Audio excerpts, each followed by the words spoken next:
My mother-in-law told me I wasn't allowed to come to the family dinner.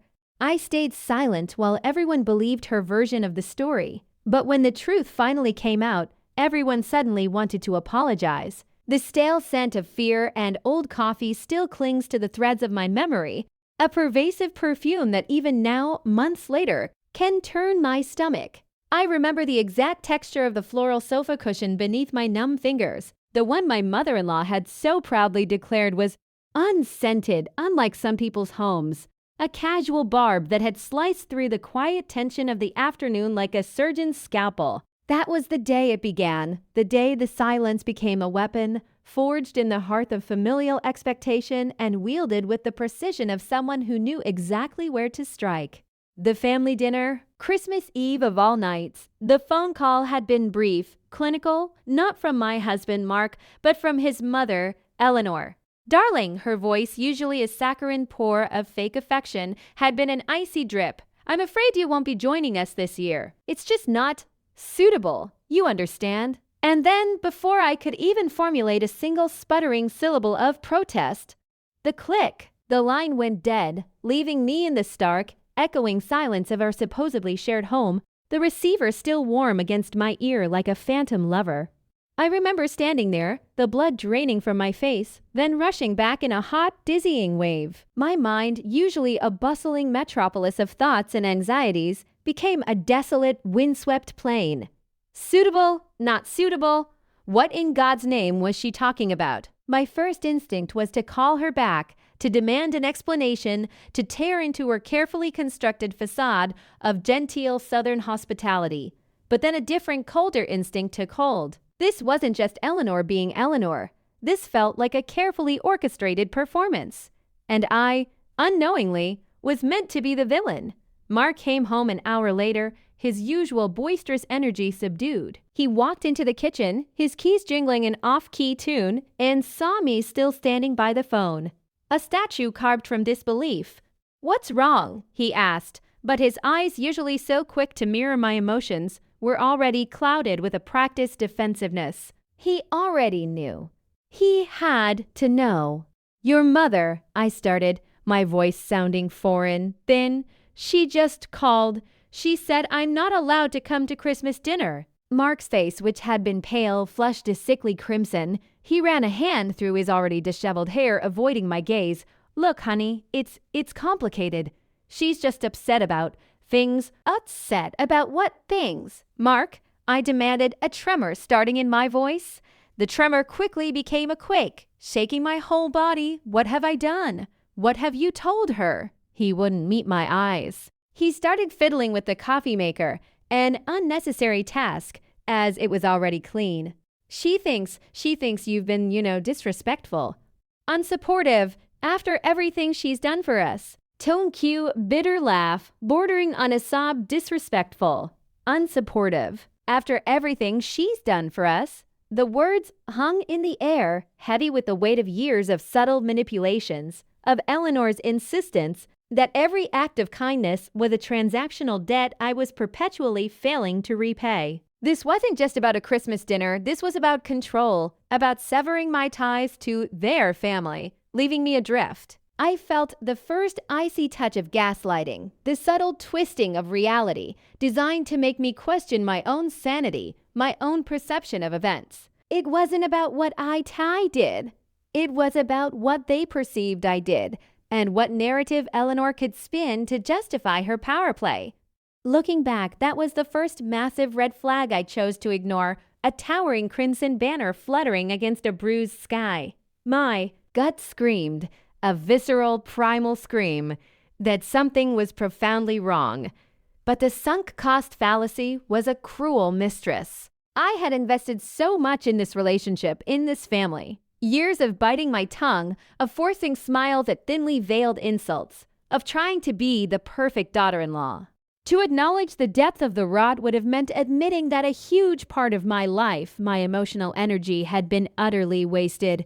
It was easier at first to believe Mark, to believe Eleanor was just having one of her days, even as my world crumbled. The next few days were a blur of hushed phone calls from Mark, his voice a low murmur I couldn't quite decipher, punctuated by his insistence that everything will blow over. I remember watching him pack a small bag on Christmas Eve, a pang of something akin to pity twisting in my gut. He looked like a scolded child, caught between a domineering mother and a bewildered wife. He kissed me on the forehead, a gesture devoid of warmth, and left. The house, usually bustling with festive preparations, became a tomb. The silence pressed in on me, heavy and suffocating. I remember the hum of the refrigerator, a monotonous drone that was the only sound for hours, a white noise machine to my burgeoning despair. The faint, sweet smell of pine needles from the neglected tree in the living room mingled with the metallic tang of tears I refused to shed. I kept picturing their faces around Eleanor's antique dining table, laughing, clinking glasses, and me, a ghost, banished from the feast. The family, his family, rallied around Eleanor. Of course they did. She was the matriarch, the keeper of traditions, the benevolent dispenser of passive-aggressive advice and backhanded compliments. And Mark? He was a golden child, the one who could do no wrong, shielded from any responsibility for his mother's machinations. His cyst, Urs, Sarah, and Emily, both carefully curated carbon copies of Eleanor, amplified her version of events. Phone calls started coming in, not to me, but to my few remaining friends, to mutual acquaintances. Whispers, carefully leaked tales of my unreasonable behavior, my coldness, my disrespect. I was being systematically isolated, painted as the aggressor, the emotionally unstable one. The slow, insidious drip of narcissistic supply to Eleanor, fueled by my perceived downfall, was almost palpable even from a distance. I know what you're thinking. Why didn't I just pack my bags and leave? Why didn't I scream, shout, defend myself? I almost did, many times, but there was a creeping suspicion, a cold intuition, that something far more sinister was at play than just a mother-in-law's temper tantrum. It was the way Mark avoided my gaze. The two quick changes of subject, the subtle shift in his physical presence when I brought up Eleanor. It wasn't just about Christmas dinner anymore. It was about what lay beneath the carefully polished veneer of their family unit. My descent into forensics began subtly, almost accidentally. It started with a forgotten iPad. Mark had left it charging on his nightstand, something he rarely did. Usually, it was guarded like a state secret. One evening, alone in the echoing house, the silence amplifying every doubt, I found myself drawn to it. The screen lit up with a notification, a calendar reminder. Dinner with Jay on 12/23. G? Who was Jay? A client, he always said. But the date, Christmas Eve. And he was supposed to be working late that night, a critical project that had kept him from home for days. A shard of ice pricked my heart. That was the first true digital breadcrumb. Not enough for an accusation, but enough to light a fire of suspicion that would consume me. I typed in his usual simple passcode, our anniversary. Thing I knew he'd never change. It worked. My hands trembled, a physiological manifestation of the emotional tremor that had taken root deep within me. My breath caught in my throat, a dry, rasping sound. I felt like an intruder in my own home, a detective in my own life. The iPad was a treasure trove, a digital archaeological dig waiting to happen. I started with his recent emails, nothing immediately incriminating, just work correspondence. Then his messaging apps. WhatsApp, Signal, Telegram. He used Signal for secure client communications. I clicked it open. My heart hammered against my ribs, a frantic bird trying to escape its cage. There, under an unfamiliar contact name, was a thread of messages. Not J as in J, but Jess. And the messages, they were not professional. They were intimate. Can't wait for our trip. Missing you already. Eleanor said you need to keep her calm about us. Tonton Q whispered, trembling, my world tilted. The hum of the refrigerator, which had been a constant drone, now sounded like a roaring inferno in my ears. Jess, Trip, Eleanor. Eleanor knew. The pieces, previously scattered, began to slot into place with a horrifying click. This wasn't about me being disrespectful. This was about Eleanor orchestrating my removal to protect Mark from the consequences of his own actions, to protect the pristine image of her golden child. The subsequent week was a blur of sleepless nights and caffeine-fueled forensic expeditions. My tech-savvy friend Alex, a whiz with data recovery and digital footprints, became my reluctant confidant. I'd show up at his door, eyes burning from staring at screens, a crumpled printout of a suspicious bank statement in my hand. He'd just sigh, run a hand over his bald head, and say, "All right, spill. What fresh hell is Eleanor conjuring now?" He was cynical, sure, but his moral compass was unwavering. He was my shadow witness, a quiet presence validating my sanity as my world fractured. "Okay, so she knew," I explained, leaning over his laptop, pointing to a message where Eleanor advised Mark to be discreet. But I need more. I need to know the depth of it, the lie. Alex, bless his cynical heart, was my lifeline. He guided me through the labyrinthine world of cloud backups and metadata.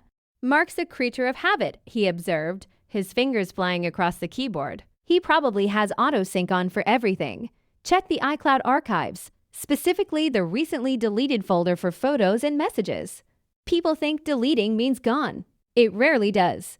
So I did. I borrowed Mark's old laptop, claiming I needed it for a project. It was a dusty relic, but it was connected to his primary Apple ID.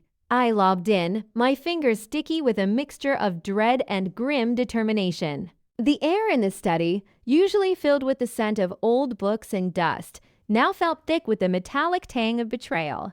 The screen glowed, a cold, clinical light illuminating the dark corners of my collapsing marriage. I delved into the iCloud photo library, sifting through years of family photos, vacations, mundane snapshots, and then I hit the recently deleted folder. There, nestled amongst images of old receipts and blurry selfies, were photos. Photos of Mark laughing hand in hand with Jess on a beach I had never been to. The metadata on one particular image Alex had taught me was a goldmine. I right-clicked. Get info. Location data. A resort town 3 states away. Date. The week he supposedly had that critical project keeping him away from home. My breath hitched. Another tremor, this one deeper, more violent, shook my frame. This was more than just an affair. This was a parallel life meticulously constructed, shielded by his mother, and funded, undoubtedly, by our shared accounts. I spent hours, hunched over that laptop, the only sound the frantic beat of my own heart and the quiet whir of the cooling fan. My eyes burned, but I couldn't stop. I felt like a forensic anthropologist, painstakingly piecing together the bones of a murdered truth. I cross-referenced flight itineraries I found in his archived emails with credit card statements I accessed through our shared bank account. The names, the dates, the locations, it all dovetailed perfectly. Hotels booked, expensive dinners, lavish gifts. All while I was being called unsupportive and disrespectful. All while Eleanor was telling me I wasn't suitable. Tone cue, flat, emotionless tone. The hum of the laptop was the soundtrack to my undoing. The cold, hard facts paraded across the screen like damning witnesses. There were text messages between Mark and Jess, not just flirtatious, but planning, coordinating their clandestine life. There were even messages between Eleanor and Mark, where she was actively advising him on how to handle me, how to create a narrative that would isolate me from friends and family, effectively cutting off my support system. One particular text from Eleanor read, "Keep her agitated. It makes her seem unstable to everyone else. Don't worry, darling. I'll handle the family. They'll believe me." Reactive abuse. That's what Alex, after patiently listening to me recount Eleanor's manipulative tactics, had calmly called it. They were intentionally provoking me, pushing me to my emotional limits, so that when I finally did react, when I finally snapped, it would be seen as proof of my inherent instability, validating Eleanor's carefully constructed narrative. It was a sickeningly brilliant strategy, and I had been a pawn in their cruel game.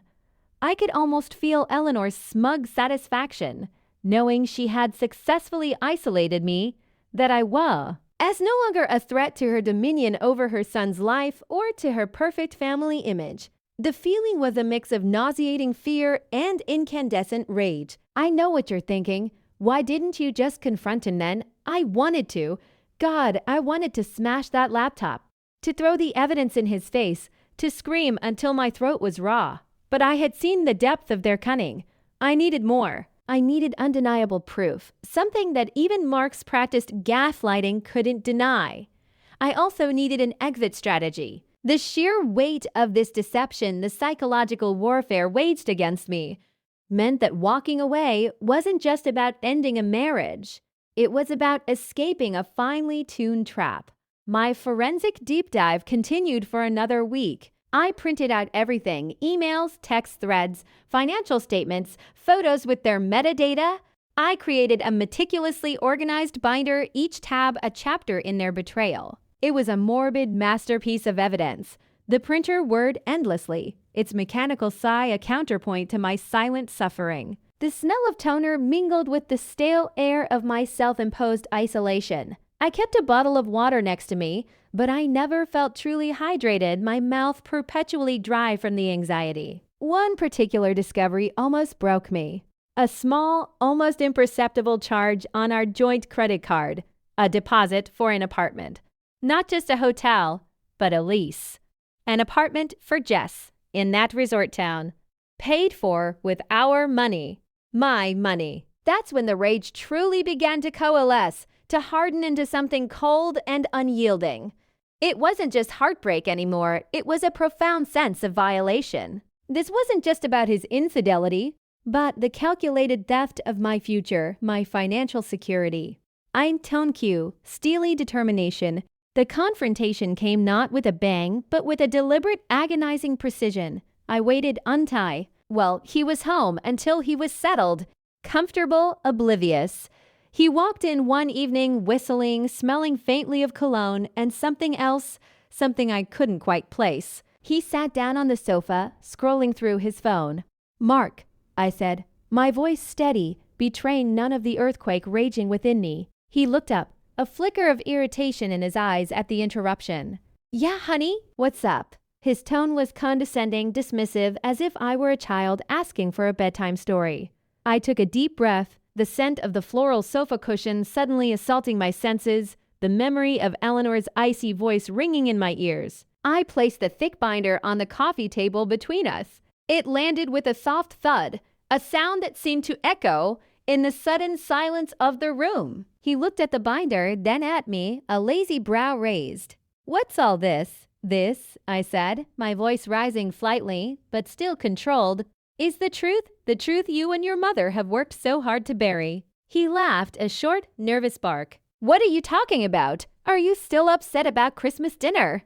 "I told you, it's just Mom being Mom." "No, Mark, it's not Mom being Mom. It's Mom being an accomplice. It's you being a liar and a cheat." My voice was still steady, but the words were a hammer blow. His face drained of color. He picked up the binder, his fingers fumbling at the cover. "What is this? What are you implying?" The performance, the gaslighting was still there, but it was thinner now, transparent. "I'm not implying anything. I'm stating facts." I opened the binder to the first tab, revealing the printed texts between him and Jess. "Jess, your client, your critical project, the woman you're planning a future with in an apartment paid for with our money." He dropped the binder as if it had burned him. His eyes darted around the room, searching for an escape route, a lie to cling to. This is crazy. You've been spying on me? What kind of insane person does that? The accusation, the immediate deflection, was classic reactive abuse. He was trying to turn the tables to make me the villain. I'm not insane, Mark. I'm a person who was banished from my own family, lied to, gaslit, and emotionally abused. I was trying to figure out why, and now I know. I pushed the binder closer. Here are the flight receipts. Here are the hotel bookings. Here are the credit card statements. And here, I flipped to another section, are the texts from your mother instructing you on how to make me seem unstable to the family to justify my exclusion. His face was a kaleidoscope of emotions. Fear, anger, panic, and finally, a sort of desperate cornered animal look. She was just trying to help me. You don't understand. You're so difficult sometimes, you drive her crazy. No more, Mark. The lies stop now. You don't get to blame me for your choices. You don't get to blame your mother for your affair. You made these choices. Both of you. My voice cracked on the last word, but I refused to let tears fall. I had cried enough silent tears. The argument that followed was not a dialogue, but a desperate, flailing attempt from Mark to salvage his narrative and my unwavering presentation of facts. "You've clearly gone off the deep end," he shouted, his voice cracking. "Going through my private things. This is a violation. Our marriage is over because of this." "Our marriage was over the moment you started a second life, Mark," I retorted, my own voice rising in volume, fueled by years of suppressed anger. "The moment you conspired with your mother to cut me out, to make me feel like I was losing my mind, to make everyone believe her version of the story. You think I wanted this? You think I wanted to find out my husband was a liar and a cheat, shielded by his manipulative mother? She was trying to protect me. You were making her so stressed. You always do. She loves me. She loves control, Mark. She loved the idea of you as her perfect obedient son, even if it meant destroying your wife. And you enabled it, you let her, you participated. This is all a misunderstanding. I can explain. Jess she's a colleague. We had a few drinks. It was nothing. The apartment, that was for a friend, a mutual friend. I was helping them out financially. You're twisting everything. The metadata on the photos, Mark, your arm around her waist, the I miss you texts, the shared bed in the hotel room. Is that a few drinks? Is that helping a friend? I pointed to the printed evidence, forcing his gaze onto the indisputable facts. Don't you dare try to gaslight me now, not after all of this. I have everything, every single lie, every single transaction. It's all here. His shoulders slumped. The performative outrage drained out of him. He looked utterly defeated, small. The golden child was finally exposed. What do you want?" he asked, his voice a pathetic whisper. "I want the truth to be heard and for everyone to know." And that's precisely what happened. I didn't announce it to the family with a dramatic flourish. I simply shared the binder quietly with my lawyer first, then with Mark's sisters, then with his father, who had always seemed a more reasonable, if distant, presence. The evidence spoke for itself. The meticulously documented digital breadcrumbs, the financial records, the text messages. It was an unassailable mountain of proof. The fallout was spectacular. The carefully constructed facade of the perfect family maintained by Eleanor's iron will crumbled. Mark's sisters, Sarah and Emily, who had so readily believed Eleanor's narrative, were forced to confront the truth. Sarah, who had always been the more outwardly aggressive one, called me in tears. I can't believe he would do this. And Mom knew. Her voice was filled with a raw, ugly shame. Emily, the quieter one, sent a long, rambling email, half apology, half explanation of how they had always deferred to Eleanor, how she had always dictated the family narrative. The golden child dynamic had blinded them to the reality. Or perhaps they had willfully chosen to remain blind. Then came the apologies. Oh, the apologies. They flowed in, a torrent of belated regret, each one laced with an undeniable undercurrent of self-preservation. "We're so sorry for what he did. We should have questioned Mom. We never meant to hurt you," Mark's father called, his voice heavy with disappointment. "I always thought Eleanor was strong-willed. I never imagined. Even Eleanor, after weeks of silence and furious denials to anyone who would listen, eventually sent a clipped formal message through an intermediary stating she regretted any misunderstanding. Not an apology for her actions, of course, but for my interpretation of them. The narcissistic supply she had once derived from my suffering had been cut off, replaced by the bitter taste of exposure. I remember sitting in my living room, the same floral sofa cushion beneath me, a cup of lukewarm tea in my hand. The hum of the refrigerator was still there, but it no longer felt like a death knell. It was just a refrigerator. The apologies felt hollow. They weren't born of genuine remorse for the pain they had inflicted, but from the shock of being caught, of having their carefully constructed reality shattered. They wanted to apologize because the truth had come out, not because they had realized their wrongdoing independently. Their version of sorry felt like a desperate attempt to whitewash their complicity, to reestablish a sense of normalcy, a sense of control, now that their game was exposed. Yes, the truth came out. Yes, Mark's affair and Eleanor's manipulation were exposed. Yes, I eventually divorced him, securing a settlement that reflected not just the financial impact of his deceit, but also the emotional distress. But the scars remain. The trust in others, particularly in those closest to me, is fractured. The memory of that chilling silence on Christmas Eve, the feeling of being utterly alone and gaslit, is an indelible mark on my soul. Was it worth it? The vindication, the clarity, the reclamation of my own narrative? Yes, in a way. But the journey through that forensic descent, through the digital breadcrumbs and the cold, hard truths, was a journey through a landscape of emotional devastation. It was a war, fought not with weapons, but with data and unwavering resolve. And even after the victory, the battlefield remains. So, here's my question to the moral jury of Reddit. When you are systematically gaslit, isolated, and betrayed, and the only way to expose the truth is through a meticulous, invasive forensic investigation that shatters families and exposes deep-seated psychological dynamics like reactive abuse, the golden child dynamic, and the insidious pursuit of narcissistic supply, is the pursuit of that truth, and the subsequent reckoning, and the psych hook, always justified? Or does the personal cost of winning, the permanent damage to trust, and the lingering emotional wounds make the victory a hollow one? Is there a point where the cost outweighs the clarity? Tell me, was my revenge righteous or just another chapter in a never-ending cycle of pain?